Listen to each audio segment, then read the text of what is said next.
Hello everyone, आज की video में हम ये जो डायग्राम आप देख रहे हैं न्यूक्लियस का डायग्राम है, इसको हम डिस्कस करेंगे। In 1831 Robert Brown first time discovered nucleus as a cell organelles in orchid cell. Orchid cell में 1831 में सबसे पहले रॉबर्ट ब्राउन ने न्यूक्लियस को डिस्कवर किया।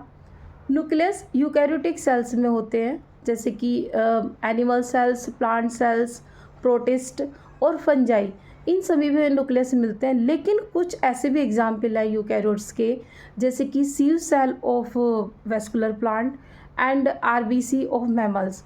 जो आरबीसी हैं, mature RBC, and sieve cells, जो प्लांट की सीव सेल्स हैं, उसके अंदर न्यूक्लियस नहीं होता। न्यूक्लियस को कंट्रोलिंग सेंटर भी कहते हैं, because all activity of cell controlled by nucleus. जितनी भी सेल की एक्टिविटी होती है वो सब न्यूक्लियस से कंट्रोल होती है। इसकी वजह से न्यूक्लियस को कंट्रोलर सेंटर भी, न्यूक्लियस एक कंट्रोलिंग सेंटर है। इसका मतलब जितनी भी सेल में एक्टिविटी होती है उन सब पर न्यूक्लियस का कंट्रोल होता है। इसको सबसे पहले जे हेमरलिंग ने अपने एक्सपेरिमेंट से ये सिद्ध किया। उनका जो एक्सपेरिमेंट था वो एसिटिब्लेरिया एल्गी पर था, और उन्होंने एक्सपेरिमेंट से ये सिद्ध कर दिया कि जितनी भी क्रियाएं सेल के अंदर होती हैं वो सभी न्यूक्लियस से कंट्रोल होती है। इसी की वजह से इसको कंट्रोलर कहते हैं। जो न्यूक्लियस होता है वो double membrane bound cell organelles होता है।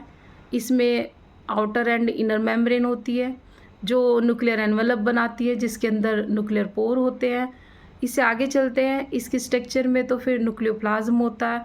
न्यूक्लियोप्लाज्म के अंदर न्यूक्लियोलस एंड जेनेटिक मटेरियल होता है। इस जेनेटिक मटेरियल को क्रोमेटिन कहते हैं, और ये जो क्रोमेटिन टर्म है वो फ्लेमिंग ने दी थी।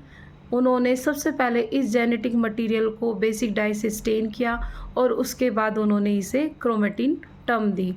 जो ये क्रोमेटिन है ये डीएनए एंड हिस्टोन प्रोटीन का बना होता है, जो सेल डिवीजन के समय पर इसी से ही, इस क्रोमेटिन मटेरियल से ही क्रोमोसोम बनते हैं।